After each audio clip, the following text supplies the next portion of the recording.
Alright, I had a request to test out my my capacitance decade box, and I'm going to do that on this Crosley radio that I'm still working on. And you'll see here that I've got the two leads connected to where the 33 microfarad cap should go, and I'm observing the correct ground.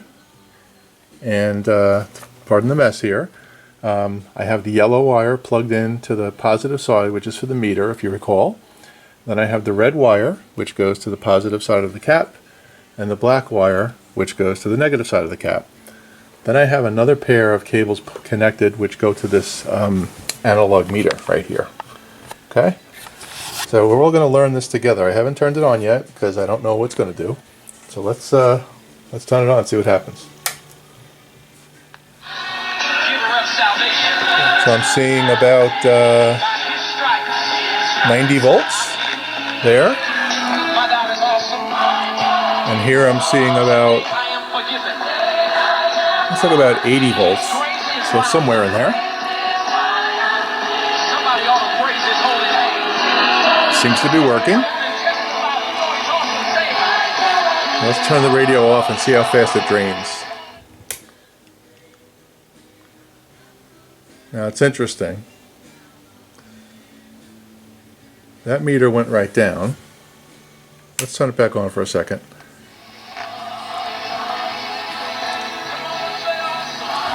Now if I look at the analog meter, watch what happens when I turn it off. You're going to see a slow drain. Still draining. And this is along lines with the calculation that I had, which I think for the 30 microfarad cap was about 15 seconds. So that's about right. I want to try one other thing.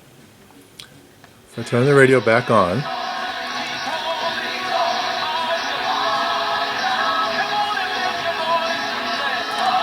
I turn it off and pull out one of these leads real quick. Nope. Work in progress on the meter. Anyway, more to come on this. But at least I know it works. So back to this Crosley radio. Finally got it working. I had to do an alignment on it. It's a model 9-302. And this thing was way out of alignment, probably because I recapped the whole thing. But a little squeal, got it back to going. She works well.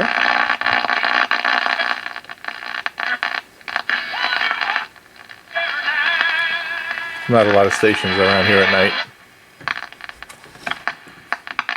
Hey boss, I know the golden rule for us crooks is to stay away from safe touch house. Can't remember why. Oh yeah? Well, let me fill you in. Oh boy, it's like a I do have a problem with the tuning cap. The tuning cap is a little bent, so I'm going to have to straighten that out. You can hear it as I sweep across the dial. Right there. So I'll have to clean that up. This thing is working. This is the one that I put in the diode. I took out the selenium rectifier, put that diode in, and there's the resistor. And we got this firecracker in here, and now we're just going to wrap it up. And I'm not going to be putting that handle back in. This is the one where the handle goes through the holes in the chassis, the metal handle. So I'll find a way to fix the handle to the case, and we're just going to use it that way. So anyway, that's the story. Alright, so we have this Crosley radio back in the case. I haven't refinished the case yet. I'm going to save that for a future project. But the one thing I do want to show you, remember that metal handle I told you about that that connects here and goes through the chassis on the inside? Well, I printed one today. It's made out of plastic, and it goes down through the chassis, and I'll show you on the inside where it goes. And all I really need to do now is just drill a hole here and a hole here. I mount it to these screws, and I put a little cover on this, and it'll be something like this. That's what it'll look like. And then all I need to do on the bottom is drill a few holes to make sure it doesn't pull all the way out. So that's how I've made this thing safer, by removing that metal piece that was in here and replacing it with plastic. Let me show you how it protrudes through. Hold on a second. The audience should know, both radio and television, that Stewart doesn't have to read at this And point. it's right there. You can see that plastic coming right through. There's one. And there'll be different staffers And reading there's the other one. So all I need to do is just drill a hole right through there and put a pin, and this thing will be working. So I need to connect the antenna. Let me pull this back a little bit. I need to connect the antenna wires correctly. Right now I've got them data wired to this loop antenna right here. And I've got the power cord tied around this canvas strap here. That's kind of how this thing was designed, with that power cord just floating around in there. So at least I've put it in here to prevent it from being pulled out.